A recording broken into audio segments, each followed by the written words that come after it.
pregunta que me surgen a mí en el momento en que se me plantea esta mesa. La primera, tres grandes preguntas que yo creo que uno técnicamente se tiene que hacer en estas circunstancias. La primera, ¿de qué síntoma hablamos? Es decir, ¿cuál es la evidencia? Y qué covariaciones de síntomas tenemos, porque eso marcará mucho qué es ante qué estamos. La segunda, ¿cuál es la función que ese síntoma cumple? Porque todo síntoma cumple una función y hay que saber por qué está ese síntoma. Y la tercera, y muy importante también, es quién interpreta ese síntoma. Si me permiten aquí un pequeño chiste muy antiguo, el chiste del investigador y la araña. Un investigador que hace experimentos y toma notas en su diario de campo y va cortando patas a una araña, hasta que al final, cuando corta la última pata a la araña y da la instrucción araña anda, la araña no anda, y escribe en su diario conclusión: si a la araña se le arrancan las 8 patas, se vuelve sorda. Es decir, que la interpretación es importante. Asociado a esto, importantísimo tener en cuenta que, a pesar de que la manifestación sintomática aparezca en el niño, que es el paciente identificado, vamos a llamarlo así, eso puede ser indicación o puede sugerir que detrás hay una disfunción familiar que habrá que pensar cómo se aborda tanto desde el punto de vista clínico como forense, y aquí ahora les presentaré a los ponentes, pero ellos hablarán mucho de esto. Y muy importante, y aquí Margarita especialmente tocará el tema, es situarse en la experiencia infantil, situarse siempre en la baldosa del niño, ¿no?, que decimos. Finalmente, pues hablar que Punto de Encuentro ofrece como recurso y como entidad un espacio contextual, una dimensión contextual, es decir, que puede valorar la situación en su contexto amplio, que además tiene una perspectiva longitudinal, y esto me gusta resaltarlo porque yo y Vicente, que formamos parte de equipos psicosociales, tenemos una visión puramente transversal, y esa es una pérdida que nosotros consideramos que nuestro trabajo tiene, y por eso Punto de Encuentro es un gran complemento a nuestra función. Y eso permite pues la observación y la intervención. Eso es importantísimo, y dado que nuestra perspectiva es muchísimo más evaluativa, ¿no? Yo con esto ya no les digo nada más, porque les decía, vamos muy cortos de tiempo. Sí que presentarles a los tres ponentes de esta mesa, que sorpresivamente cuando yo me encuentro con las personas que están en la mesa, pues son tres personas muy cercanas, no solo profesionalmente, sino también en experiencias personales. A los tres les tengo muchísimo cariño y hay un punto de complicidad personal más allá de lo profesional, así que para mí es muy cómodo estar en esta mesa y con estas personas. Y presentarles a ustedes, que quizá no les conozcan, pues quiénes son. Y en primer lugar presentaremos a Roser, que Roser es una persona que hace muchísimos años que está trabajando en estos ámbitos, es psicóloga especialista en psicología clínica, es psicoterapeuta. Ha hecho trabajo institucional de muchísimos años de evolución, entre otros en centros de observación y diagnóstico de justicia juvenil, de la Dirección General de Atención a la Infancia. Ha sido coordinadora de centros de acogida y de urgencias hospitalarias de la Dirección General de Atención a la Infancia, y actualmente es coordinadora de los servicios técnicos de puntos de encuentro de la Secretaría de Familia aquí en Cataluña. En segundo lugar nos hablará después Vicente. Vicente, compañero del equipo psicosocial de Madrid, es psicólogo forense, especialista en psicología clínica, pertenece por oposición a la plantilla de psicólogos de la Administración de Justicia desde la primera promoción, que eso ya son muchos años. Ha estado siempre destinado a los equipos técnicos de Juzgados de Familia de Madrid. Se formó en la Universidad Complutense de Madrid, además es diplomado en estudios avanzados en psicología clínica, legal y forense por la misma Universidad Complutense. Tiene muchísimas calificaciones de especialización de posgrado, particularmente en los ámbitos de psicología clínica y de psicología forense, y ha colaborado en muchísimos proyectos de investigación, siendo autor de muchos trabajos publicados en revistas especializadas y también en manuales de psicología. Profesor de teoría y tutor de prácticas en el máster de Psicología Clínica, Legal y Forense del Departamento de Psicología Clínica de la Universidad Complutense de Madrid, en todas las promociones desde el año 97, son años. Es decir, que tenemos aquí a un gran especialista. Y finalmente nos hablará Margarita Ibáñez, que ya es la psicóloga de la unidad de menores de 0 a 5 años, importantísimo porque son niños pequeñitos y esos son los que a los técnicos nos dan miedo a veces, del Servicio de Psiquiatría y de la UFAM, de la Unidad Funcional de Abusos a Menores del Hospital San Juan de Dios, y trabaja en muchos casos y con gran experiencia en que hay problemas de alianza parental y litigios de custodia que pueden afectar a los vínculos de filiación. Así que sin más dilación les dejo con Roser. Buenos días.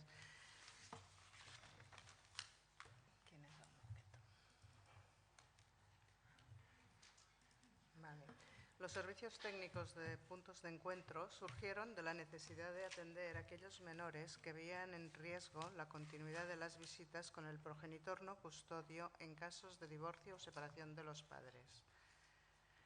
La definición del punto de encuentro, la hemos puesto en el Power, se definen como espacios neutrales, no vamos a discutir la neutralidad, ayer ya se habló bastante del...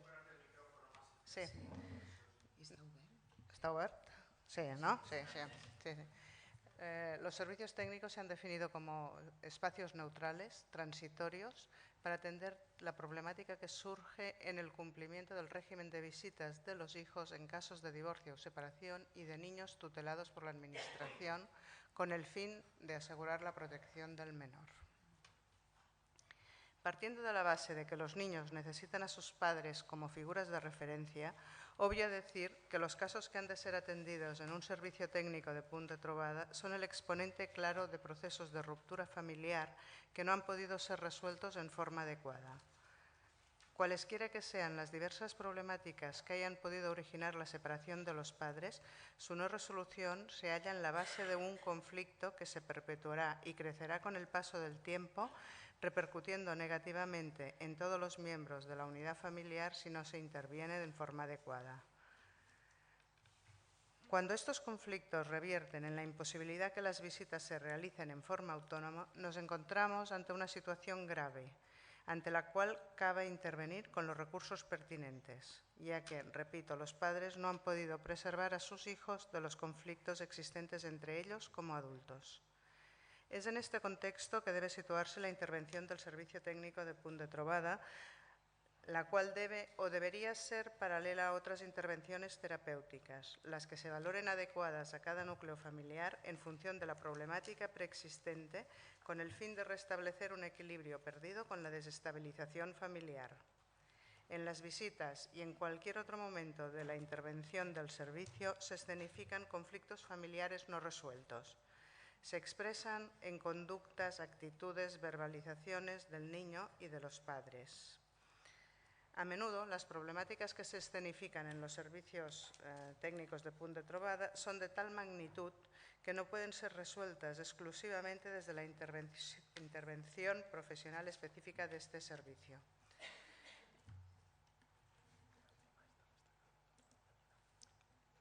En todos los casos atendidos en un servicio técnico existe como mínimo una conflictividad relacional entre los adultos que interfiere o impide el normal desarrollo de las visitas. Podemos encontrarnos con diferentes tipologías. Progenitores cuyas respectivas áreas de personalidad se hallan mayoritariamente preservadas, excepto cuando irrumpe el conflicto.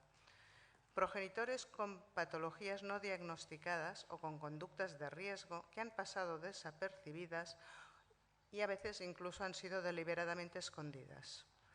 También con progenitores con patologías diagnosticadas que pueden estar en tratamiento o no. Todos estos factores inciden en las dinámicas relacionales y condicionan la intervención de los profesionales del servicio y de otros servicios específicos que intervienen o que deberían intervenir paralelamente. El niño se halla inmerso en este marco relacional, patológico o no, pero patologizante cuando irrumpe el conflicto. Tanto más patologizante cuanto menor sea el entendimiento entre los padres, cuanto más cronificado y enquistado esté el conflicto, cuanto más grave sea el conflicto y cuanto más instrumentalicen los padres al niño.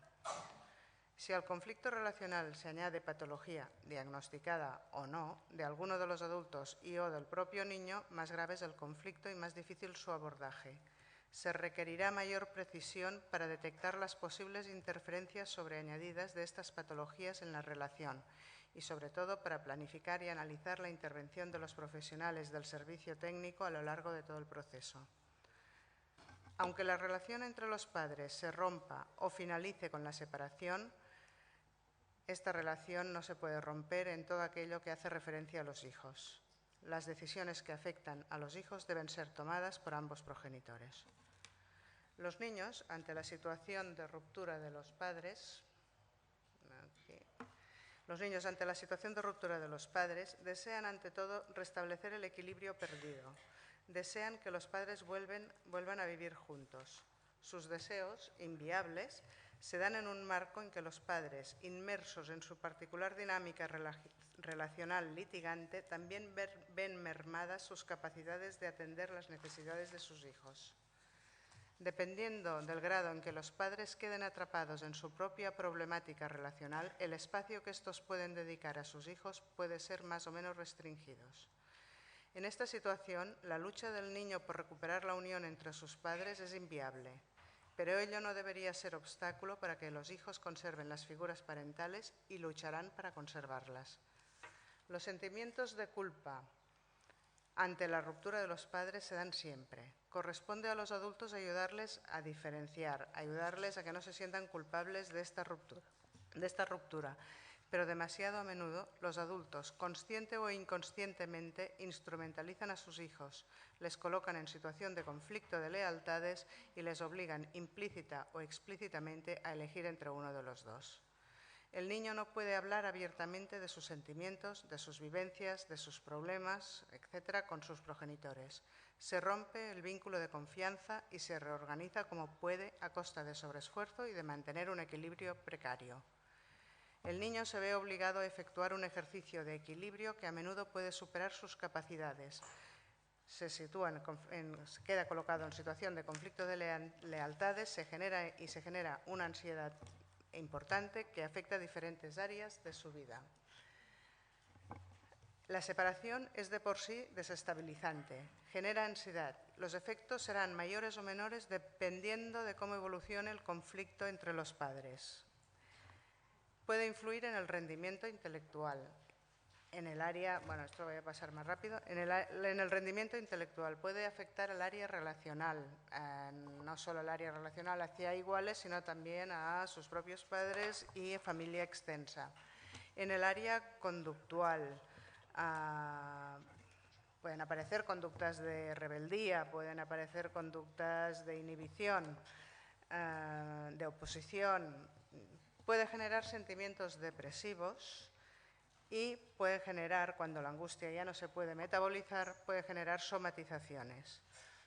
Quiero hacer un inciso porque en el momento de redactar este escrito puse el énfasis sobre todo en los casos que nos vienen derivados desde juzgados, pero no podemos olvidar los casos de Degaia. Prácticamente todo lo que digo vale para los casos de Degaia, quizás haya que trasladar padres a familias de acogida, familia extensa, tal.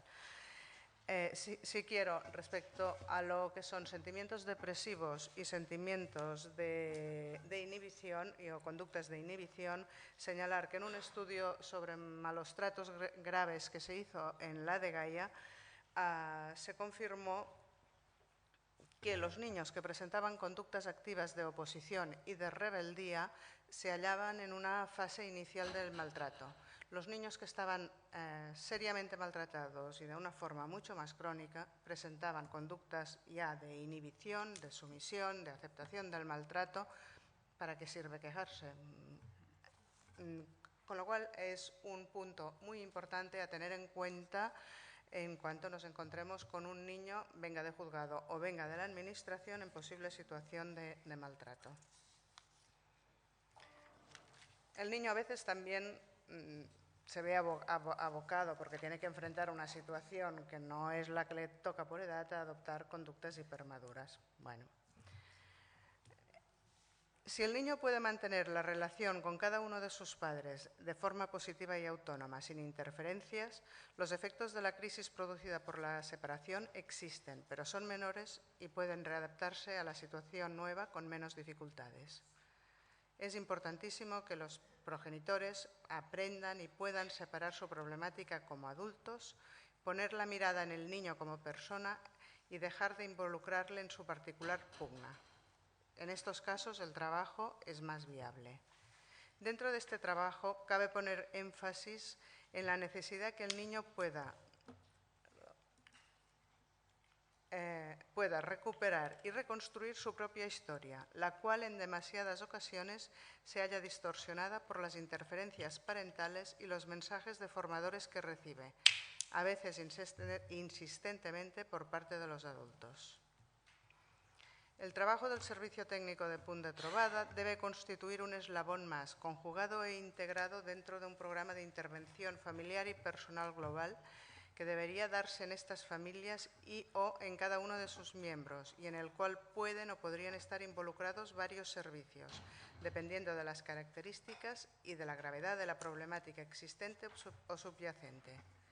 En el Servicio Técnico de Punt de Trobada se atienden las visitas, pero en las relaciones intervienen muchos otros factores que han de ser abordados mediante los tratamientos o intervenciones pertinentes desde diferentes ámbitos. Cuando uno de los miembros de la familia no puede superar o elaborar la separación, debería recibir tratamiento psicológico. De lo contrario, interferirá en el niño a quien transmite su vivencia personal de la separación. La cosa se complica más y además existe patología, ya sea por parte del adulto o por parte del mismo niño. A menudo los padres se aferran a la utilización del servicio...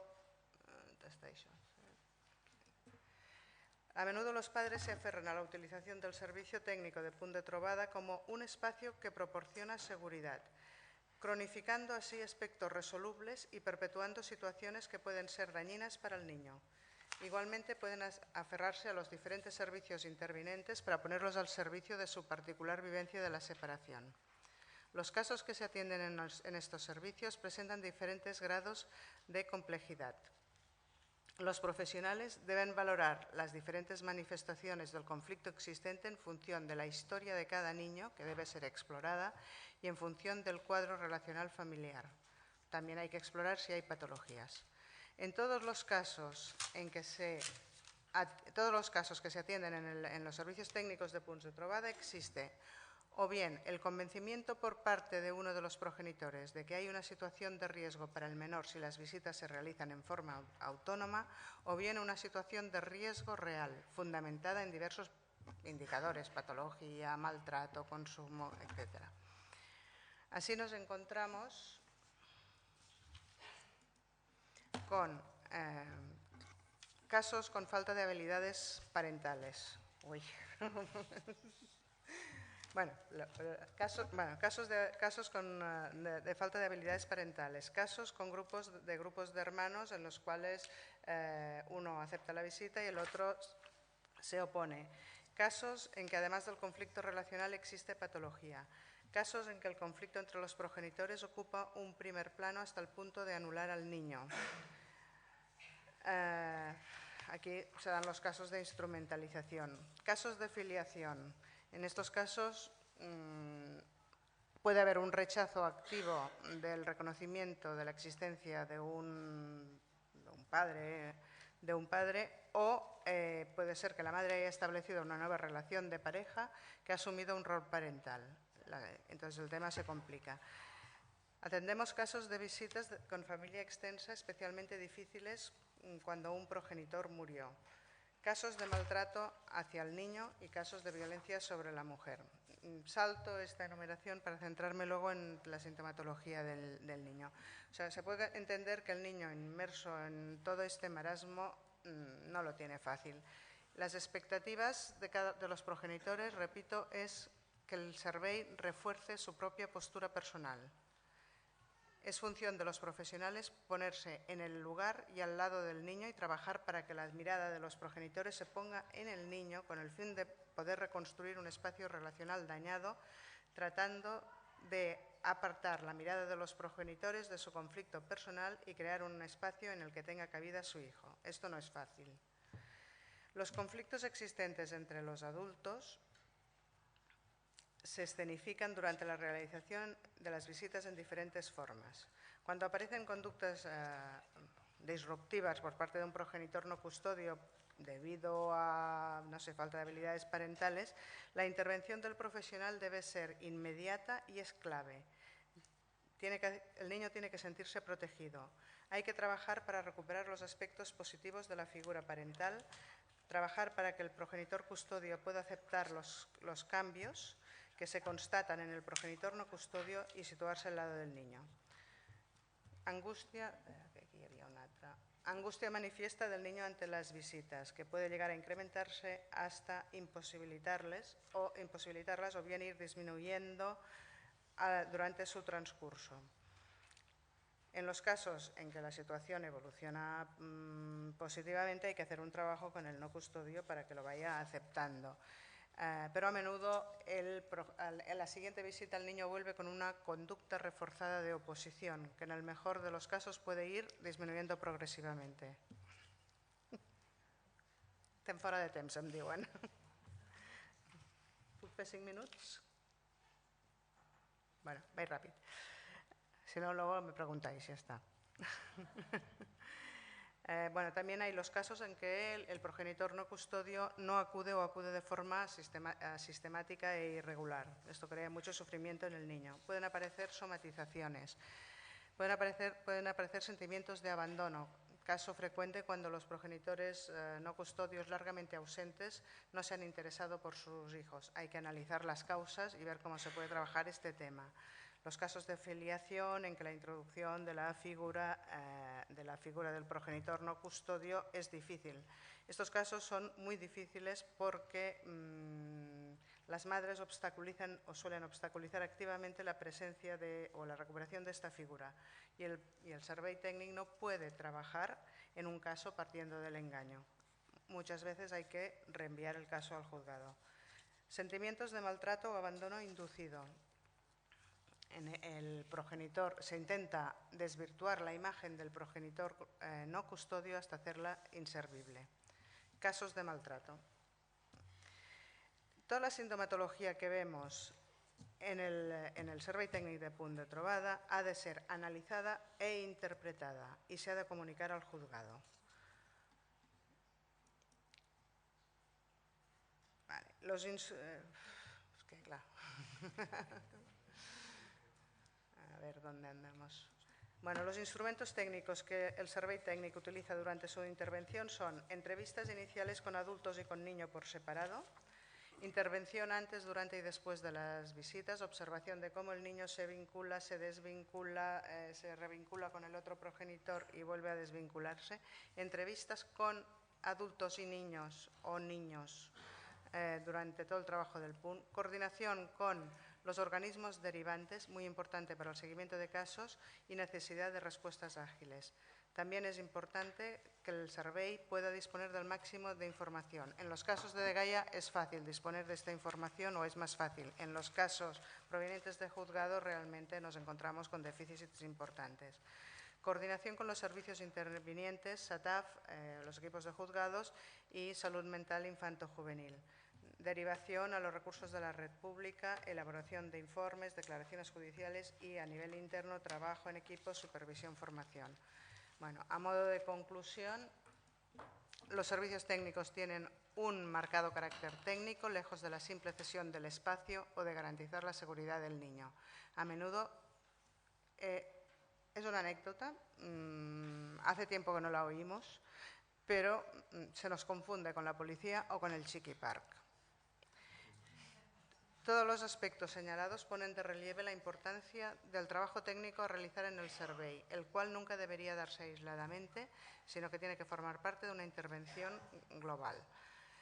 En casos de conflicto mal resuelto, nos hallamos con progenitores en situación de enfrentamiento constante, con mutuas descalificaciones y acusaciones denigratorias que pueden ir en escalada y se instrumentaliza a todo el mundo con el fin de ganar una batalla en su particular guerra. Los profesionales del servicio deben trabajar los aspectos relacionales para posibilitar las visitas. Deben detectar los aspectos relacionados que deben ser abordados, además, en el marco de una terapia familiar o un tratamiento personal por la existencia de patologías subyacentes. Deben intervenir de forma inmediata en las visitas. Deben informar a los organismos derivantes.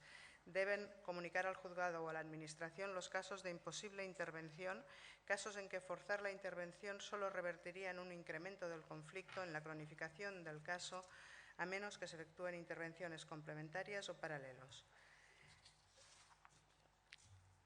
Es necesario calibrar cuándo y en qué condiciones es indicada la intervención del servei. Hay que cuestionarse seriamente, mediante un estudio previo del caso por parte de los equipos adscritos al juzgado, si la intervención del servei es adecuada o si es necesario un tratamiento previo o paralelo a la intervención del servei, sin descartar complementariamente la necesidad, en algunos casos, de un posicionamiento judicial o administrativo ágil y coercitivo si hiciera falta, porque el trabajo solo es viable cuando se ponen todos los recursos para posibilitar que se trabaje en pro del niño y no al servicio de las disputas entre los adultos.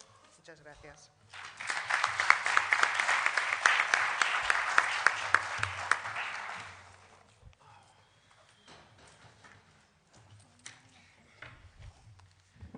Hola, buenas tardes. Ya buenas tardes y muy tarde. Bueno, ya dada la situación, yo creo que solo me queda decir que como soy el penúltimo, voy a intentar no robarte tiempo a ti. Bueno, ya he ido reduciendo mi intervención mentalmente. Yo también la he ido... Muchas. A ver si soy capaz de darle... No, ya está. A ver cómo le damos aquí al F5 para que salga la presentación. Yo he ido reduciendo, como decís cosas de la mesa y lo decimos... Lo que pasa es que yo sí que quería decirle a... ¿Esto es F5? No, no es F5. No, sí, la cosa es que quería verle para que se vea grande, porque... Aquí, con un doble clic. Basta. Va, bueno, voy a intentar, teniendo en cuenta que vamos muy justos de tiempo y que además en este tiempo de recortes se recorta todo, no solamente tiempo, sino contenidos, voy a intentar hacerlo lo más rápido posible. De hecho, he metido los papeles en la carpeta y voy a improvisar, ¿vale? O sea, voy a intentar seguir el guión de la presentación, pero voy a improvisar y voy a contaros algunas cosas que ya ha contado Roser y por tanto voy a pasar por encima, pero hay otras que no puedo evitar hacer incidencia, ¿no? Entonces, hay una cuestión, muy resumidamente, comentaros, aunque tenía bastante más previsto extenderlo y tal, que nuestra perspectiva, digo nuestra porque en este punto debo hacer mención a mi compañero y amigo José M. Reyes, que estáis sentado y que somos los dos que hemos estado trabajando en esto juntos. Nuestra perspectiva en esta mesa es la perspectiva forense, ¿vale? También el cambio de orden a mí me ha hecho pensar que quizá la lógica no es la más adecuada, en el sentido de que hay un orden, como bien comentaba Roser, hay un orden en que las cosas ocurren normalmente desde el juzgado al punto de encuentro. Y quizá hubiera que plantearlo así. Es decir, la perspectiva forense lo que implica es que nosotros somos equipos técnicos judiciales, como se llama ahora en la normativa, tanto en el Código Civil español como en el catalán, se hace referencia a los equipos técnicos judiciales y eso nos da una entidad. Y es decir, como señalaba ya en un trabajo muy antiguo Pascual Ortuño del año 95, mi respetado y querido Pascual Ortuño, la posición de los equipos técnicos judiciales, aunque no esté recogida en leyes sustantivas, pero sí está referida en el Código Civil y en el Código Civil catalán, en cuanto a lo que tienen que hacer. Y lo que tienen que hacer son cometidos que hacen referencia a la intervención de asesoramiento al juez, pero en sede judicial y, por tanto, les da unas competencias distintas a la del perito puro, en cuanto que pueden hacer intervenciones sincrónicas, intervenciones de seguimiento, intervenciones de evaluación y de evolución. Es decir, no estamos simplemente limitados a un informe que se hace en un momento determinado, ¿vale? Bueno, entonces, esa cuestión de la sincronía, esa cuestión del seguimiento que se nos permite en cuanto a equipos técnicos judiciales es la que nos permite la coordinación con los puntos de encuentro y que es algo que las que estuvisteis ayer ante nuestras intervenciones desde la sala, veríais que yo incidía muchísimo en el tema de la coordinación. Para mí es absolutamente la coordinación es la clave de la cuestión, es absolutamente fundamental. Bueno, aquí tenía previsto contaros cuáles son las competencias en materia de régimen de visitas que los equipos técnicos tienen, la evaluación para su implantación cuando no existen, para su modificación en caso de que haya una modificación de medidas o lo que quiera que sea, o para su suspensión si una de las partes o el fiscal o a instancia del juez se considera la necesidad de, por algún motivo, suspender la relación de un progenitor con sus hijos, ¿vale? Bueno, entonces, están ahí descritas muy esquemáticamente las funciones de los equipos técnicos judiciales y básicamente en materia de sintomatología, que es de lo que esta mesa va, asociada a las visitas, la función del equipo técnico judicial en cuanto a función forense es una función de asesoría al juez para que tome las medidas pertinentes y en esa asesoría se incluye la sugerencia de derivación a un punto de encuentro familiar. Las derivaciones evidentemente ya lo han contado y no voy a hacer más incidencia, pueden limitarse a las derivaciones para que se hagan las entregas y recogidas o para que se hagan lo que de distintas maneras, y como comentaba el compañero de la mesa anterior, las legislaciones modifican el nombre, pero no el contenido, deberíamos ponernos de acuerdo en los nombres de las cosas, las visitas tuteladas, supervisadas o con intervención. Y al final de esta, si voy muy deprisa me lo decís, pero es que estoy intentando ajustarme al tiempo, ¿no? Y al final de esta exposición intentaré decir a lo que me refiero con esa cuestión de la derivación para la intervención, ¿vale? Y una pequeña discrepancia con lo que comentaba, bueno, pequeña discrepancia, un pequeño punto de vista complementario con lo que comentaba Russell. Bueno, entonces, en todo caso, coordinación de los equipos técnicos judiciales y con los técnicos de los puntos de encuentro. Bueno, y ahora me voy a centrar en qué sintomatología, como preguntaba Marcé al principio, y quién evalúa la sintomatología, ¿no? Bueno, hago ahí una diferencia entre lo que son signos y síntomas, pero no me da tiempo a contároslo, o indicadores o evidencias de la presencia de un trastorno o síntomas del trastorno. Pero lo que sí quiero es entrar en la cuestión de lo que nosotros vemos en cuanto a sintomatología. Desde el punto de vista de psicólogo forense y clínico, la sintomatología que vemos en los niños cuando está asociada a las visitas o a las posibles potenciales visitas, ¿vale? Entonces nosotros, y eso es algo que es lo que creo que algunos han ya comentado, pero me parece que de eso no puedo dejar de hablar, nosotros la dividimos como en dos grandes grupos, ¿no? Nosotros hablamos de sintomatología clínica pura y de sintomatología relacional, ¿no? Citando ahí a mi amiga Marcé Cartier en un trabajo de 2005 que hablaba de patología relacional, ¿no? Bueno, hay muchos autores, voy a intentar, no puedo evitar hacer referencia, pero hay muchos autores que han estudiado el fenómeno de la prevalencia, como decimos los clínicos, de la mayor incidencia de trastornos clínicos puros en los hijos de familias divorciadas y separadas. Algo que de alguna manera tú ya has comentado y en otras mesas se han comentado antes, pero bueno, sí haceros la referencia, como por ejemplo lo que dicen Orgilés y colaboradores en el año 2008, respecto a que una situación estresante como es el divorcio de los padres puede producir ansiedad, y ansiedad es un síntoma clínico, es una patología clínica pura en los hijos. Hacen referencia estos investigadores a una cuestión que para mí es relevante, no está en la transparencia, pero para mí es muy relevante. Hablan de que situaciones estresantes, como puede ser el divorcio, o situaciones disfuncionales en los padres, pueden provocar sintomatología, pueden provocar disfunciones en los hijos, como por ejemplo la ansiedad, pero luego en un segundo párrafo señalan que no es tanto, o no necesariamente es tanto, el propio divorcio de los padres como la conflictividad, la fuente de la ansiedad como síntoma patológico en los hijos, la conflictividad entre los progenitores, ¿no? Más adelante, otros autores, como Muñoz Vicente, más recientemente en el año 2010, dice que prácticas parentales inadecuadas pueden ocasionar desajustes clínicamente significativos en los hijos, y habla de trastornos adaptativos con sintomatología obsesivo-depresiva, de trastornos psicosomáticos, de trastornos de conducta, etc. Nuestra compañera y amiga Marta Ramírez, en un trabajo también clásico en la cuestión, dice que la conflictividad, abunda en la idea de que la conflictividad interparental incrementa el riesgo de que los hijos desarrollen problemas de ansiedad, depresión, conducta antisocial, problemas escolares, etc. Estamos hablando de sintomatología clínica pura, ¿vale? Bueno, insisto, subrayo que, como dicen tanto Orgilés y colaboradores como Ramírez, como todo el mundo, la cuestión no es tanto la separación per se, cuanto el nivel de conflictividad. Y ahí quería hacer una incidencia de algo que ha comentado Rousset y que se ha comentado en la mesa anterior y que a mí me parece muy relevante. ¿Cuándo es más aguda la conflictividad entre los progenitores?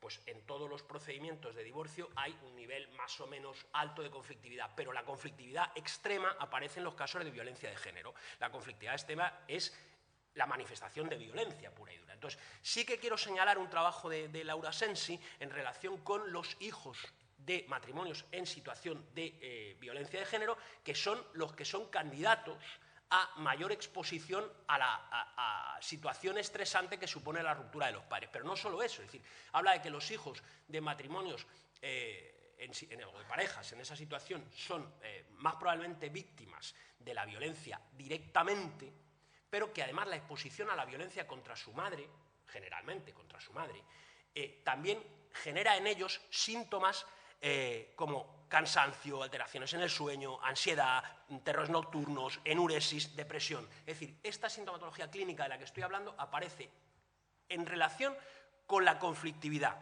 A mayores niveles de conflictividad interparental, mayor probabilidad de que exista una sintomatología clínica pura en los hijos, ¿vale? Otros investigadores, como Cantón y otros colaboradores, señalaron que no solamente es la conflictividad en el momento de la separación, sino la persistencia de la conflictividad en la relación de pareja es crucial a la hora de predecir los problemas psicopatológicos en los hijos. De hecho, ellos señalan en un estudio que hacían que, a pesar de que se sabe que una mejora en la relación entre los padres después del divorcio es un buen predictor del ajuste de los hijos a medio plazo, hay por lo menos un 15 o 20% de las parejas que mantienen, después de 2 años, altísimos niveles de conflictividad. Con esos altos niveles de conflictividad investigaron grupos diferenciados entre hijos de estas parejas e hijos de parejas intactas, incluyendo en ellos parejas intactas con alto nivel de conflictividad, y curiosamente los hijos de las parejas divorciadas que mantenían el alto nivel de conflictividad estaban peor adaptados y presentaban más sintomatología que los hijos de parejas intactas, aunque fueran conflictivas. Esto es una cuestión a tener en cuenta, ¿vale? Bueno, la sintomatología clínica pura, resumida, muy resumida, de lo que podemos ver cuando nosotros, psicólogos forenses, evaluamos en el contexto de la ruptura. Psicólogos forenses de juzgados de familia, de juzgados de violencia de género, lo que quiera que sea. Sintomatología que no es exactamente igual que lo que llamamos sintomatología relacional, pero que quiero subrayar, como decía Marcé al inicio, en la presentación de esta mesa, que esa sintomatología puede, como ya he dicho, covariar. Puede haber comorbilidad, como decimos en plan cursi los clínicos. Es decir, pueden aparecer síntomas de varios tipos. O sea, no necesariamente una sintomatología excluye la otra. Un niño puede presentar síntomas clínicos y además sintomatología relacional. Bueno, en la sintomatología relacional, aquí es donde viene el kit de la cuestión, y sí no quería dejar de comentarlo porque ayer se habló del tema, solemos hablar de varios fenómenos diferentes. Hablamos de rechazo al progenitor no custodio, hablamos de los conflictos de lealtades, hablamos de los sentimientos de abandono que no están en la transparencia, hablamos del fenómeno así llamado de la parentificación, y en un cuarto bloque les presento lo que yo califico de constructos del espectro del así llamado síndrome de alienación parental. Síndrome de alienación parental, síndromes de interferencias severas, del progenitor malicioso, síndrome de la falsa memoria. Rechazo. Y vamos a plantear el rechazo, como señala Bolaños en múltiples trabajos, Ignacio Bolaños, una persona de referencia en este ámbito. Vamos a plantear el rechazo como el elemento central, es decir, la patología relacional que nos encontramos, que diagnosticamos cuando vemos un problema de potenciales visitas o de visitas en la práctica, sería el rechazo del menor, del niño o la niña, al progenitor no custodio. Vale. Bolaños plantea que puede haber, y esto es básicamente para los juristas, o para que nos entendamos todos, 2 momentos diferenciados en la aparición del rechazo. Uno que puede ser en el procedimiento del divorcio o antiguamente de la separación, en el primer momento, cuando se toman las primeras medidas, cuando se está dictando la primera resolución, y un segundo momento que es el momento de la ejecución de sentencia. Es decir, ahí puede haber un lapso de tiempo entre que se toma la primera medida y que se tiene que ejecutar. En función de eso, él descubre que existen o clasifica en 2 posibles subtipos. Solo me quedan 3 minutos y me queda un montón. Voy a intentar ir más deprisa, pero no quiero quitarte el tiempo. No, pero Margarita. ya tengo la frase. Él señala 2 subtipos. Lo que él llama el rechazo primario, que surge de forma inmediata o en los primeros meses post-ruptura, que considera reactivo a la ruptura y que aparece sobre todo en casos en que ésta se lleva a cabo de forma inesperada, abrupta, el niño no lo espera, se produce la ruptura, y lo que él califica de rechazo secundario, que aparece después del primer año y que surge tras separaciones más lentamente gestadas. El rechazo primario suele afectar a niños más mayores en el momento de la ruptura. El rechazo secundario, el que es más larvado, tarda más en aparecer, suele afectar a niños que eran más pequeños en el momento de la ruptura. Bien, pasa más deprisa, por favor. Yo con esto de hacerlo para que la cosa fuera bonita la entrada. Bueno,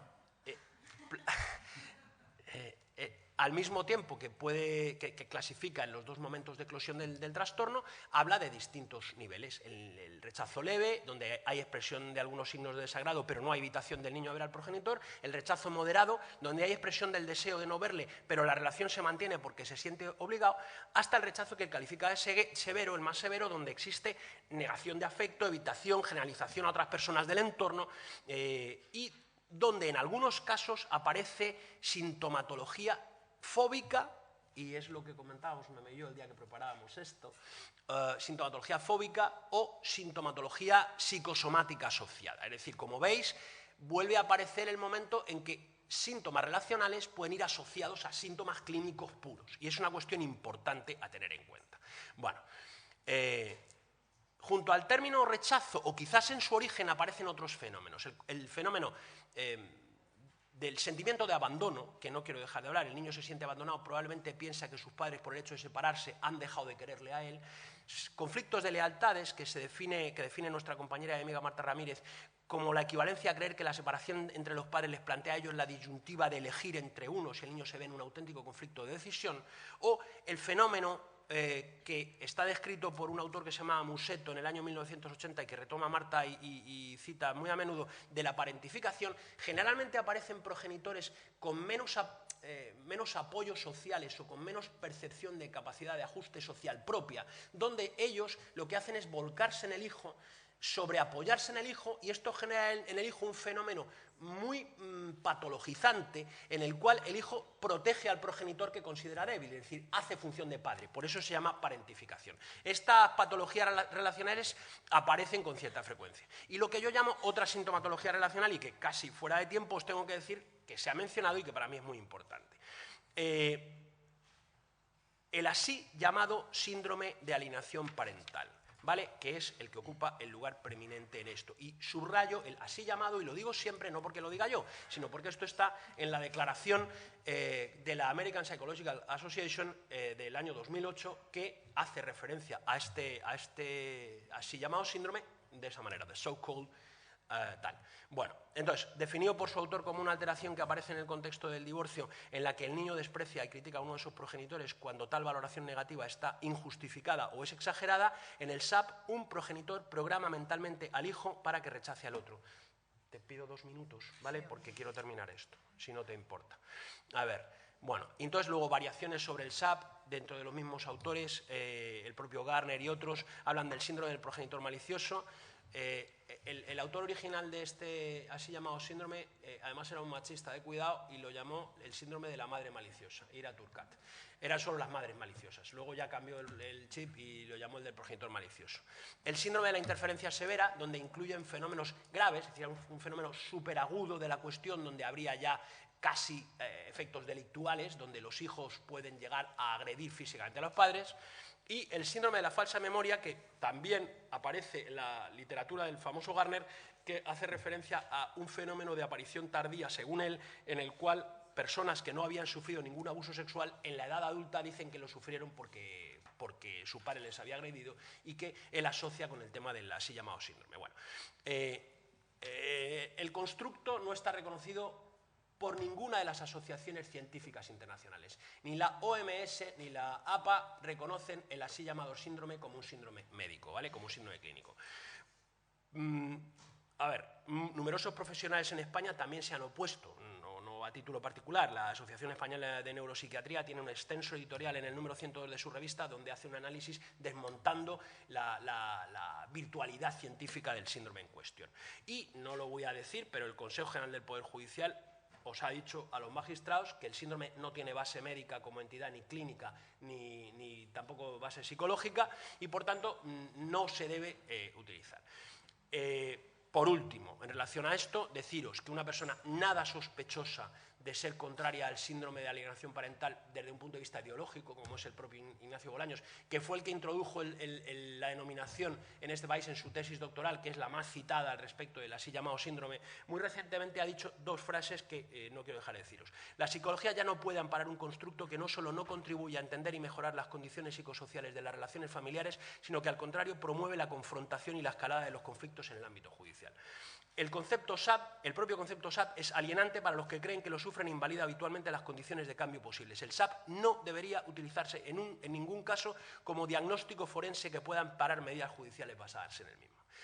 A ver, luego resumo en una sola frase, pero esto sí quería dejarlo claro. Oponerse al diagnóstico SAP, como muchos de los técnicos forenses nos oponemos al diagnóstico SAP en cuanto entidad clínica, en cuanto un constructo reconocido como tal, y sobre todo como proponen sus autores, que que pretenden que sea un síndrome médico, que han intentado que se incluya en el DSM, aunque afortunadamente parece que no ha sido así, y tampoco creo que va a ir en el DSM-5, no es negarse a que existan interferencias o que existan manipulaciones en este tipo de casos. Evidentemente que se detectan. Lo que yo me opongo es a que se utilice el criterio lineal de yo diagnostico esto y le digo al juez, como consecuencia de esto tiene que aplicar esta medida o esta medida. Y la medida grave es la medida de lo que llama el propio autor la terapia de la amenaza. Es decir, yo como terapeuta no puedo amenazar. Yo como terapeuta tengo que hacer otras cosas. Pero hay funciones y funciones, ¿vale? La terapia de la amenaza no se puede utilizar. Sin perjuicio de que, como dice Marta Ramírez y decimos todos, existe en nuestra práctica forense la detección de numerosos casos donde hay manipulación e interferencia. El problema es eso. Solamente voy a pasar los títulos y las transparencias, como ha hecho Mercè en la presentación. Todas esas interferencias, toda esa sintomatología, ¿quién la detecta? ¿Cuándo y dónde se detecta? Bueno, tenía una elaboración, el texto está escrito, es decir, si alguien lo quiere se lo puedo facilitar, ¿vale? ¿Quién la detecta? ¿Dónde se detecta? ¿Cuándo se detecta? Bueno, hay distintos momentos. Hago una referencia especial a los supuestos de malos tratos y a los de abuso sexual, que me parecen especialmente interesantes porque la cuestión de esos es que tienen tal gravedad que reclaman una derivación directa a la vía de justicia penal, además de la intervención puramente clínica, ¿vale? Eso es lo que quiero plantear, es decir, cuando se detecta con cierto grado de credibilidad, y ahí lo pongo, cuando se trata de casos revelados por el menor sin presiones o casos en los que se detecta por un profesional independiente, evidentemente lo que hay que hacer es tener claro que hay que derivar a justicia penal, porque es la competente, y al mismo tiempo al ámbito clínico de intervención y de asistencia, ¿vale? En otro caso, la competencia del técnico forense es derivación, a sugerir al juez la derivación. Si es clínica pura, derivación a salud mental. Si es clínica relacional, es mi punto de vista, a los puntos de encuentro familiar. Y es donde decía que íbamos a tener una pequeña discrepancia. Porque, y aquí es donde viene, no me enrollo con el abordaje, no hay consenso en cuanto se tienen que abordar, en cuál es el procedimiento, no hay consenso en cuanto a cómo se tienen que abordar este tipo de casos. Hay distintos puntos de vista, desde el estrictamente mediacional hasta el de intervención coercitiva en relación con la justicia. Parece ser que el modelo más adecuado actualmente hacia el que nos movemos es un modelo mixto, es decir, en casos más graves habría que utilizar medidas de algún tipo coercitivas. Incluso hay programas como el PDDL que propone en su día Ignacio Bolaños. La conclusión es, para mí, básicamente, que los puntos de encuentro podrían tener competencias en este tipo de intervenciones organizadas para mejorar las relaciones parentofiliares en los casos de patología estrictamente relacional.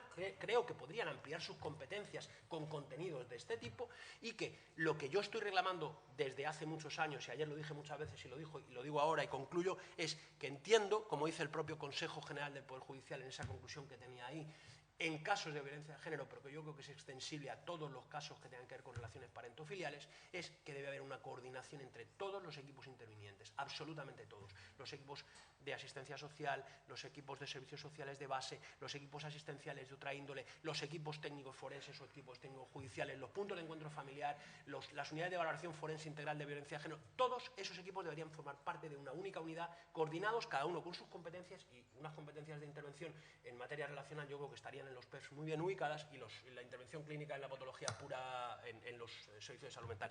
Y nada más. Perdón. ¿Esta es la mía? ¿Te quieres poner aquí? No, yo lo veo desde aquí. Solo quería ver esto. Bueno, un momento mientras busco el PowerPoint, que tengo un cuarto de hora, ¿me das? O... Sí, 10 minutos, un 15, cuarto, me 15. salgo. Porque por la suerte voy a seguir un poco las líneas que ha empezado y que han empezado los dos. Espera, tengo que... Espera, cierro. Y... ¿dónde estoy yo aquí? Vale. Sí. Bueno, voy a saltar alguna diapositiva. Y para empezar diría que, aunque había dicho que me centraría en hablar en los casos más complejos, bueno, primero agradecer la invitación y decir que desde mi trabajo en el hospital, en el servicio de psiquiatría, los puntos de encuentro, los EAIAS, los servicios sociales, sois mis compañeros silenciosos, los jueces un montón de veces, para hacer frente a unas familias que vemos en la UFAM. Yo trabajo con los pequeñitos de 0 a 5 años y en los que principalmente detectamos, con las consultas que se nos hacen, las falsas alegaciones, que es decir, un progenitor con una fantasía mórbida muy grave, confundida con la realidad, que le lleva a hacer acciones totalmente desajustadas sobre el niño y que está catalogado esto como un abuso emocional. Entonces, gracias a eso, la Dgaia ayuda a esas familias y nosotros quedamos un poco más aliviados, y los niños directamente abusados confirmados, que recogen un riesgo. Yo diría, una cosa es el hecho puntual, luego se implementan las medidas. De hecho, ha salido en las mesas, que no he podido estar todas las jornadas, pero en las mesas anteriores lo he visto, se implementan unas medidas y entra un proceso de vida y de progreso que van haciendo recaídas, como las enfermedades, ¿no? Entonces, un caso que todo el mundo estaba claro que había sido un abuso, al cabo de un año, la cosa se recombina de una manera. Si no ha sido tan claro o el padre no está en la cárcel porque era un familiar de no sé qué. Total, que hay como recaídas tanto en la falsa alegación, que vuelve a brotar la fantasía, como en los casos de maltrato, que parece que es aparente a vista de muchos y a veces difícilmente concluible. Apunto esto, sobre todo si trabajamos con pequeñitos, porque todos los que vamos a seguir, vamos a ver que los dispositivos, y es la primera idea que os quería hacer pasar, van a tener un empacho de discursos enfermos de los adultos que funcionan en estos registros y que generan esas relaciones de parentalidad y de filiación, que son discursos dominados por sus miedos, sus fantasías no confirmadas con realidades, y paralelamente vamos a tener que estar muy atentos a lo vivencial y a la experiencia del niño, que finalmente es quien nos ha de dar las decisiones, sean de tipo legal o sea de tipo de protección, y los que van a marcar, se supone, si puede ver al padre o si no puede ver al padre, si está en condiciones o no.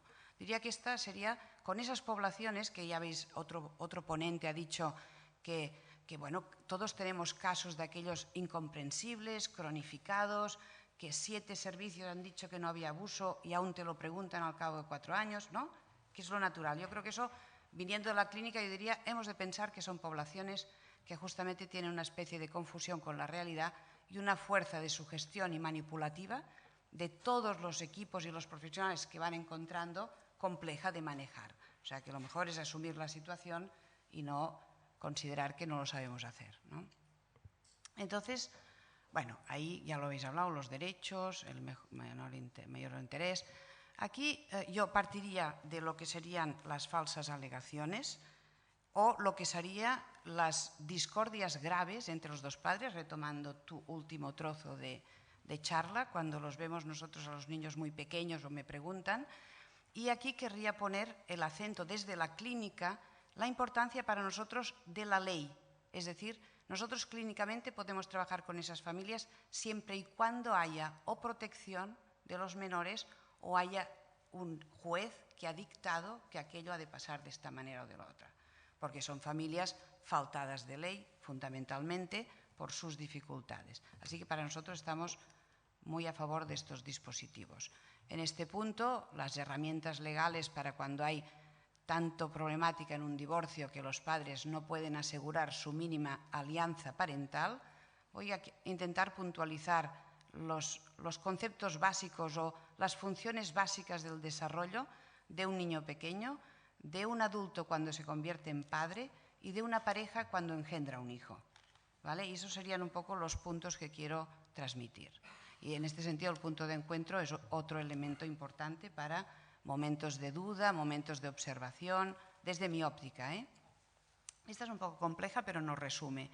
Aquí tendríamos qué elementos exploramos clínicamente cuando hay una pareja que realmente se ha roto la alianza parental, que supongo que sabéis que es la capacidad, aunque tú te hayas divorciado, que es la alianza conyugal, queda o debería quedar la alianza parental, que es un concepto norteamericano muy operativo, pero para mí muy interesante, que es la capacidad de alegrarte de que tu hijo quiera al otro padre, quiera el otro linaje, pertenezca a este otro linaje, y que si un día este chico se gradúa en la universidad, poder ir juntos y emocionarse conjuntamente de que nuestro hijo, de hecho es aceptar que serán familia toda la vida, o serán parientes toda la vida, ¿no? Entonces, los casos que aquí hemos tratado y que tú has apuntado, y quizá también quería decir respecto al síndrome de alienación parental, que evidentemente la resolución social del tema era muy burdo y muy salvaje, por entonces meter a todas las señoras que habían tenido una fantasía mórbida, quitarles el niño porque sí era una cosa que no era de recibo, pero evidentemente cuando falla la alianza parental de forma grave, emerge lo que sería, lo que yo ahora le llamo, para que se pueda ver, es la ruptura, riesgo de ruptura de lazos de filiación, es decir, el niño va a quedar en riesgo de no pertenecer a uno de sus linajes, de no poder tener relación a uno de sus linajes. Incluso ya en la alienación, que no lo decimos así, decimos que los miedos o preocupaciones de la madre o del padre, depende de quién lo padezca, infiltran las representaciones mentales del niño. ¿A qué punto? Yo he visto muchos niñitos, y para amenizar un poco mis 10 minutos, puedo decir, un niño que me decía, yo no tengo padre en realidad. Ah, no, ¿por qué? No, porque mi padre se divorció de mi madre porque la pegó cuando era pequeño. Y él dijo, tenía 4 años. Digo, hombre, pero todos los niños tienen un padre. Ah, no, no, los niños que tienen los papás separados no tienen padre. Digamos, ya cuando vemos, o un niño que me dice, pues yo me llamo fulanita tal como su propia madre. Digo, pero tú no tienes este nombre. No, porque mi padre ya no es mi padre. O sea, es casualidad de género, que sea ahora que cite estos ejemplos. Quiero decir, cuando vemos que la preocupación y la actitud de preocupación de un progenitor infiltra, ¿qué infiltra? La construcción del sí mismo del bebé y del niño pequeño, el sí mismo biográfico que se desarrolla a los 4 años, en que el niño ha de saber, como decía la compañera, yo soy hijo de fulanito y de menganita, me llamo tal, y mis papás viven en 2 casas diferentes, como dicen los niños que están mejor. Este sería un punto importante a estudiar cuando nos metemos en estas casuísticas y situaciones, estudiar la representación mental del padre, de los 2 progenitores. Es que yo puedo incluir a esta progenitora, a este linaje, o yo tengo un rechazo tan grave que quedo totalmente roto de esta sección, y a través de la observación ver la relación y la conducta interactiva, pero sobre todo no hacer ningún caso del discurso, porque es volverse locos, ¿vale? O escuchar el discurso y ver cuán sostenido está por estos otros elementos. Yo creo que eso es una parte muy importante y que es una de las aportaciones que quería traer aquí. Bueno, retomando lo tuyo, tú me haces un plic cuando me queden 5. En las crisis de linaje, que les llamaría yo, el niño, y aquí quería vincularlo a algo de la fisiología y del desarrollo del niño. Es decir, el niño sabéis que por el apego es altamente dependiente por sus instintos de conservación al adulto que le cuida. Entonces, si el adulto que le cuida le propone situaciones anómalas, y eso lo vemos en niños maltratados, él, digamos, jerárquicamente está por encima del instinto de conservación. Entonces él va a ajustarse, va a someterse, incluso va a repetir las palabras que dice el otro, un poco sería la vía de entrada en pequeñitos de esta situación de confusión de discursos o de discursos adultomórficos, para mantener el lazo con este cuidador, aunque sea muy anómalo, ¿no? Evidentemente, cuando esto, aunque hayamos intervenido, se hayan divorciado los padres, pero no hayan llegado a un acuerdo de visitas y entonces el niño tenga que ir al punto de encuentro para ver al otro progenitor, es muy posible que si esta relación con el padre que lo cuida no se ha podido trabajar todavía, el niño haga síntomas de estrés al conectar con el otro padre propios, pero por miedo o angustia a separación. Yo tengo que decir que últimamente también en mis estrategias, ya que hay jueces en la sala, para que los jueces me hagan caso, entre comillas, he encontrado un sistema que creo que va en la línea que os estoy diciendo, es decir, el niño, porque luego cuando entrevistamos a los niños creamos un clima suficiente de privacidad para que el niño acabe confesando si no está muy enfermo, ¿no? Que vemos situaciones incipientes, ya acabo. Entonces, hacemos que los niños, a lo largo de 6 o 7 entrevistas que tenemos, que jugamos, en fin, vemos muchos aspectos de la espontaneidad y del mundo interior del niño, no del mundo formal social que él da a los otros. Entonces acaban confesando un poco. Y si la mamá no estuviera tan enfadada con el papá, ¿a ti te gustaría verlo? Sí, son niños de sentido común, en general el niño tiene sentido común. Cuando llegamos ya a todas estas cuestiones y las presentamos, lógicamente, en un informe para el juez o para el juicio, acostumbramos a poner el acento en que el niño está ansioso no por una cosa vivencial propia respecto al padre no custodio, sino por la tensión, y entonces empapelamos a los dos padres expresamente, de ambos padres y por la baja alianza parental que tienen, que debe ser asistida en un espacio, en una institución conjuntamente. Porque el otro escapismo es, y eso se ve un poco, vamos, yo he visto muchos casos, madres o padres que llevan al niño al psicólogo, un psicólogo que acepta no visitar al otro. Entonces van construyendo todo un camino. El otro no tiene cabida, entonces formulan que el niño se pone nervioso en el punto de encuentro porque el padre es malo, ahora estoy retomando un poco, ejemplificando lo del rechazo, y realmente a veces son sistemas que desenmascarar cuesta lo suyo.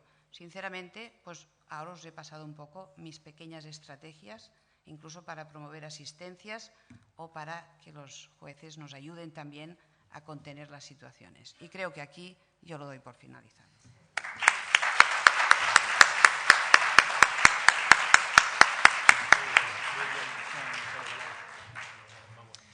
Bien, pues ya veis que no os mentía cuando os hablaba del amplio conocimiento teórico y pragmático de los ponentes. No sé si los organizadores nos autorizan a que podamos abrir un turno de preguntas. ¿Sí? Bien. Pues quien tenga ganas de preguntar, sugerir, debatir. Yo solamente muy breve, lamento que volvamos a insistir otra vez en la discusión del SAP terminológica. Porque, primero, yo no estoy de acuerdo con lo que ha hecho el Consejo de tomar juego con una de las partes en conflicto, porque el SAP es discutible si se puede hablar así o no. De hecho, hay un país, Brasil, que ya tiene una ley que le ha dado cuerpo legal, con lo cual es discutible si existe o no. Yo lo que vengo oyendo desde hace mucho tiempo a todos los profesionales de la psicología es que el SAP es síndrome alienación parental. ¿Estáis de acuerdo en que hay alienación y que es parental? Pues poneros de acuerdo en llamarlo de alguna manera. Bueno. Poneros de acuerdo. No me discutáis la terminología, pero yo como juez, y estáis hablando de que es necesario unificar terminología, llamémoslo de alguna manera. Porque lo que está claro es que el punto de encuentro, muchos casos, derivan de esas situaciones. Entonces, dejemos de discutir, de gastar dinero, de hacer más enfrentamiento, más violencia, y demos un paso más. Seamos un poco inteligentes entre todos y busquemos una terminología. Aquí está claro que es SAP unido a Gardner. Y entonces, como hay esa unión, hay que atacarlo. Vale, pues quitemos a Gardner y quitemos al SAP. Pero busquemos un nombre, que para eso estáis los profesionales. Sí. Lo que yo no puedo hablar en sentencia es que si yo lo llamo manipulación, el de Córdoba lo lleva interferencia, el otro lo lleva... No, usemos un criterio para que en todos los peritos lo uséis y los jueces también. Claro. No, yo quizá y aportar en ese sentido, porque sería, uno, yo creo que la noción de riesgo de ruptura de lazos, que eso evidentemente ya es, digamos, atacar al niño en un derecho primordial, que es estar con los dos. Fantasía mórbida es otra que no es tan ofensivo, o sea, y que no invalida al progenitor que lo padece, porque es algo como más recuperable. Creo que es un tema importante. Y sobre todo, eso sí, que para tomar decisiones, que creo que eso ya se ve, igual que la parentificación que has dicho tú, estos son signos de maltrato claro, es decir, la inversión de roles de la parentificación y que tú, como niño, tengas un discurso adultomórfico, ¿no? Infiltrado de las preocupaciones de tu madre, viene a ser como un delirio 2. Es como si una madre viera marcianos y el niño creyera y viera a los marcianos con la madre. Pero estoy de acuerdo que cuando tratamos con familias, eso no puede servir para inutilizar totalmente a la madre o para ser crueles con ella o con el padre. o dar la razón a un padre que a lo mejor también tiene sus grandes dificultades. Habría que hablar mucho del tema. Habría No sé muchísimo si- que hablar del asunto y lo que ella acaba de sugerir, lo que acaba de sugerir Margarita en cuanto a al peso que tiene el progenitor así llamado alienado o rechazado según las terminologías o tal, hay que tenerlo claro. Es que la clave, Ángel Luis, y para mí es fundamental, son dos. Una, yo te entiendo, llevo trabajando muchos años con jueces y sé la necesidad que tenéis los jueces de que venga alguien y le ponga una etiqueta a las cosas. El nominalismo que reclaman los códigos y que desgraciadamente los modelos médicos tradicionales han servido, es decir, la idea de poner etiquetas. Lo siento, Ángel Luis, somos psicólogos y los psicólogos, por muy clínicos y muy forenses que seamos, somos descriptores de procesos y nosotros no tenemos que necesariamente ponerle nombre a una cosa. Lo siento, Ángel Luis. Yo no tengo necesariamente que llamarle Bueno, SAP. sí. No, yo le puedo describir a la cosa, es decir, puedo decirte una descripción. Y en esa descripción funcional que decimos los conductistas, decir además qué peso tiene cada variable en la génesis y el mantenimiento de la conducta, ¿vale? ¿Perdona? Sí. Bueno, pues sí. Espera. Sí, espera. Claro, si es que lo que pretenden los defensores del SAP es que sea una categoría diagnóstica para que a partir de esa categoría se utilice un criterio determinado de respuesta. Pero no hables de categorías de los que defienden el sapo, no. Yo es que estoy harto de eso, de verdad. Estoy harto. Pero hay un problema real. Hay unos niños que no ven a un progenitor por una causa objetivable. Y punto. Ese es el problema. Y yo quiero que en el informe me objetiven esa causa. Y que todos la objetiven de la misma manera. Y que no me ataquen el fondo porque lo llamo SAP, SIP o SEP. Pero, Ángel Luis, si vosotros Porque tenéis si vamos libertad a la de causa interpretación de las leyes para vuestras resoluciones, no pretenderás que otras profesiones, otros especialistas tengan una interpretación unívoca de las cosas. No, yo no digo eso. Yo digo que si realmente hay esa manipulación, hay esa interferencia, que en eso os ponéis de acuerdo. Yo es que he ido a todos los congresos y todos los psicólogos os ponéis de acuerdo que eso existe. Es que eso no lo discutís. Si lo único que discutís es el nombre, de verdad, que es que solo discutís el nombre. No me lo llaméis de ninguna manera. Vamos a A comer ver, juntos y lo espera, hablamos. no, quizá aquí hay dos dimensiones, diría yo, si me permitís un poco. El síndrome de alienación parental, yo solo lo he conocido desde que trabajo en el abuso y trabajo con jueces, que me lo han enviado los jueces. En las consultas psiquiátricas no ves a esa población y muchas madres y padres alienados profundamente te traen un certificado de un psiquiatra como que son normales, porque es gente socialmente competente.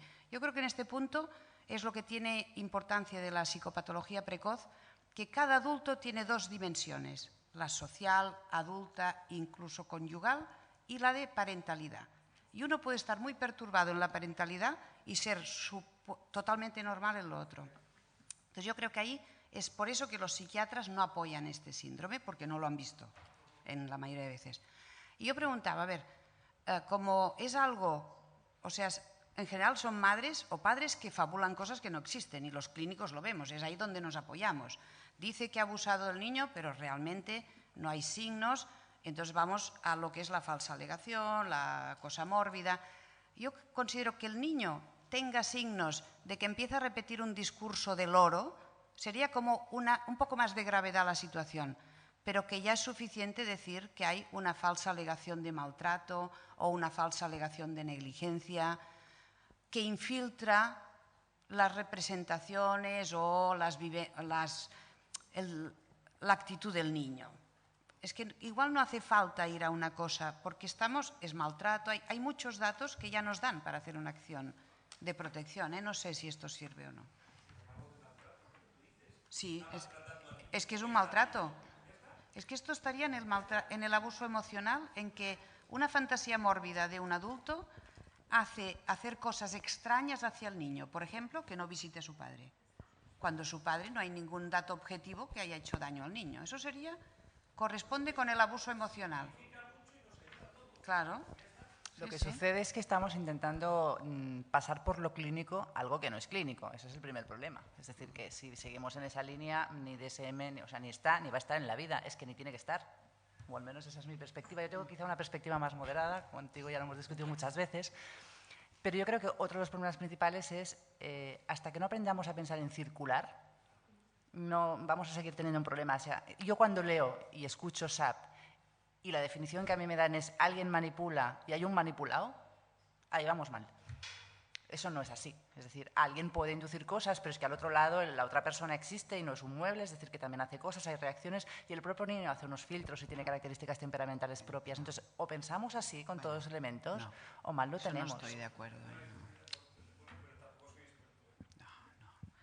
No. Claro. A ver. No es cierto, no es cierto. Mire, nosotros una de las últimas investigaciones que hacíamos se refería a las competencias parentales que tiene el progenitor alienado, vamos a llamarlo así, según la terminología clásica. Y ahí hay cosas, es decir, las reacciones que uno tiene, el cómo uno litiga, la posición que uno toma, si es más reivindicativa, si lo es menos, si avasallas, si insistes, esas cosas, depende de cómo se hagan, tienen un efecto. No somos neutros. No hay nadie que sea neutro.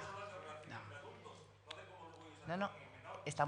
También estamos hablando de cómo uno se acerca a ese hijo perdido, entre comillas. Bueno, yo aquí distinguiría un poco, creo que hay algo clínico que es una perturbación del vínculo, Sí, y estamos cerca de lo que llamamos simbiosis antiguamente, y las madres o los padres pueden tener un poder, y ahí está el maltrato, y una atemorización a la criatura. A ver, nosotros que los vemos y los seguimos, intentamos seguir alguno en tratamiento, que son muy complicados, realmente los mensajes extraverbales de censura. A ver, yo he llegado a ver un niño que mandó un juez que había habido yo diría que la falsa alegación a los 3-4 años, si no está tratada, puede derivar en SAP a los 6-7.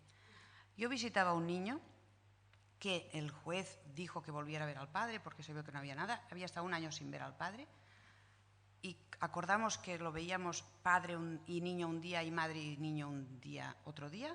Yo sabía con quién venía durante 2 años de psicoterapia semanal por la actitud del niño. O sea, el niño que venía con la madre venía así. El día que venía con el padre venía así. A ver, la infiltración. Yo creo que hemos de referirnos al apego y a la sobrevivencia. Es lo mismo cómo se explica que un niño de 4 años permita un ataque sexual crónico en una casa. Es lo mismo, ¿eh? Yo no pienso, a ver, que todas las familias están enfermas y evidentemente cuando te quieres apoyar con el partener de alguien que tiene este trastorno quedas escalofriado porque ves que no hay dónde cogerse, también es verdad. Pero hay ahí una patología del que convive que es que a lo mejor el otro no la habría construido tanto, ¿eh? De todas maneras, da para mucho, como veis, y nos estaríamos aquí discutiendo la cuestión y es muy largo, pero yo también quería citar a mi compañero y amigo Becerreyes, ese que está ahí, en relación al tema de las modas, ¿no? Es decir, es que... Bueno, mientras lo digo yo, el tema de las modas, es decir, ahora está de moda y entonces, bueno, ahora está de moda el tema de las custodias compartidas. Ha habido una época, hace un par de años así, que venían con el libro de Aguilar, la gente ya subrayado y tal, a las entrevistas y te decían, esto es SAP por esto. Y antes había otras modas, y antes era el tema del abuso, que ya no hay, y antes era el tema de las alegaciones de alcoholismo, y cuando yo era pequeño en esto venían, la primera sintomatología que a mí me contaban es que el niño vomita cuando viene con el otro. O sea, la sintomatología referida, y es una cosa a la que yo no me ha dado tiempo a contar, pero refería por los progenitores y la instrumentalización de la sintomatología que se refiere por los progenitores,